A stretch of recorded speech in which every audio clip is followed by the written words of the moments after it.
Shalom, selamat pagi adik-adik yang dikasihi Tuhan. Mari kita berdoa sebelum kita mendengar firman Tuhan. Mari kita berdoa.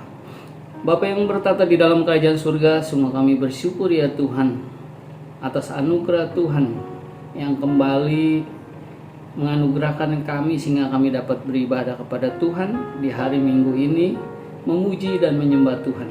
Sebentar kami boleh membaca, mendengar dan mempelajari firman Tuhan. Kami berdoa ya Tuhan, kiranya Allah Roh Kudus boleh menolong kami sehingga kami mengerti akan firman Tuhan.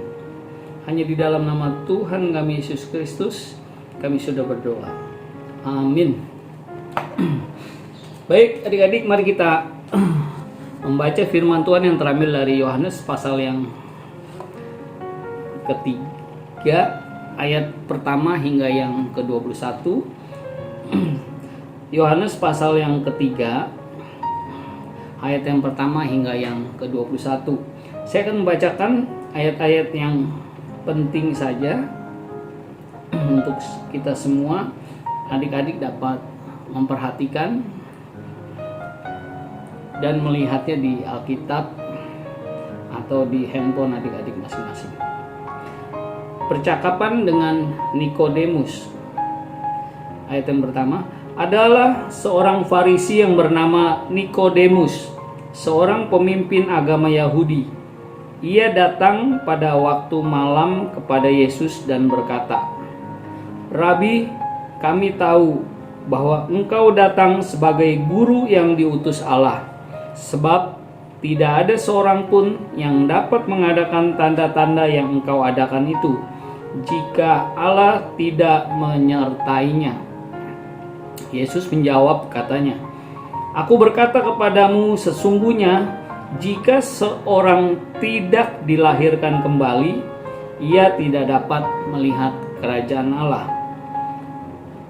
Jawab Yesus, "Aku berkata kepadamu, sesungguhnya," ayat yang kelima, "jika seorang tidak dilahirkan dari air dan roh, ia tidak dapat masuk ke dalam kerajaan Allah." Ayat yang ke-16, "Karena begitu besar kasih Allah akan dunia ini, sehingga ia telah mengaruniakan anaknya yang tunggal, supaya setiap orang yang percaya kepadanya tidak binasa, melainkan beroleh hidup yang kekal." Amin. Sedemikian pembacaan kita pada hari ini. Jadi ada seorang yang bernama Nikodemus. Ia adalah seorang Farisi. Dia juga pemimpin agama Yahudi. Ia seorang yang taat beribadah. Bahkan ia juga orang yang taat menjalankan hukum Taurat, rajin berdoa dan berpuasa. Setelah ia mendengar Yesus mengajar dan banyak melakukan mukjizat, akhirnya dia tertarik sehingga ia datang menemui Yesus pada malam hari. Pada saat dia bertemu dengan Yesus, akhirnya dia berkata kepada Yesus yang dia ketahui, "Yesus, aku tahu bahwa engkau adalah guru yang diutus oleh Allah. Tidak mungkin seseorang dapat melakukan tanda-tanda mukjizat yang kau lakukan kalau ia tidak diutus oleh Allah atau Allah menyertainya." Jadi dia tahu Tuhan Yesus adalah guru yang bukan biasa, tapi adalah seorang guru yang spesial bagi dia karena dapat melakukan mukjizat-mukjizat. Jadi sebagai orang yang berpengetahuan, dia tahu bahwa Yesus adalah bukan guru yang biasa, tapi adalah seorang yang luar biasa karena dapat melakukan tanda-tanda mukjizat.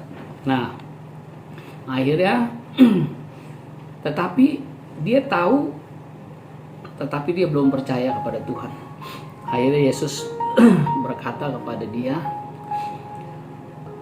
"Aku berkata kepadamu, jika seorang tidak dilahirkan kembali, ia tidak dapat masuk kerajaan Allah." Jadi kalau orang tidak dilahirkan kembali, kata Yesus, ia tidak akan masuk ke dalam kerajaan surga, kerajaan Allah. Nikodemus setelah mendengar itu dia bingung dan tidak mengerti apa yang Yesus maksud. Bahkan dia sempat berkata, "Bagaimana mungkin? Aku udah dewasa, masa aku masuk lagi ke rahim ibuku?" Akhirnya Yesus kembali berkata kepada Nikodemus, "Engkau harus dilahirkan kembali, rohmu yang harus dilahirkan kembali." Jadi manusia mempunyai roh di dalam tubuhnya.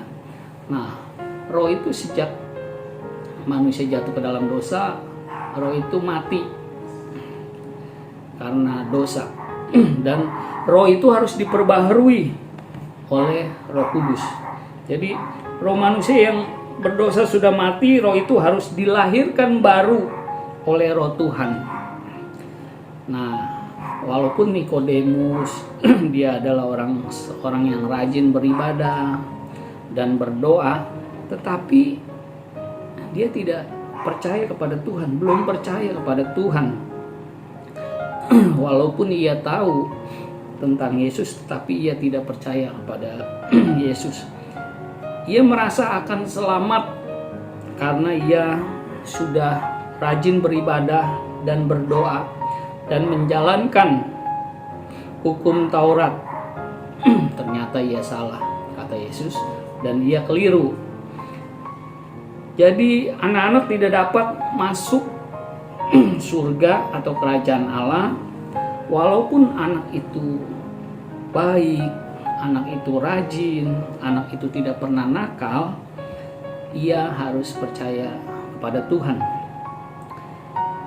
karena Tuhan Yesus adalah satu-satunya juru selamat yang dapat menyelamatkan adik-adik dan saya. Allah begitu mengasihi manusia, kasih Allah begitu besar sehingga ia mengutus atau mengirim anaknya, yaitu Tuhan Yesus, ke dunia supaya setiap orang percaya kepada Tuhan Yesus. Mereka yang percaya tidak binasa, tetapi dia akan memperoleh hidup yang kekal, bahkan akan masuk di dalam kerajaan surga yang adalah kehidupan kekal nanti di sana. Nah, adik-adik tidak dapat selamat hanya dengan hidup baik dan tidak nakal dan rajin berdoa. Kalau adik-adik tidak percaya kepada Tuhan, adik-adik tetap akan binasa.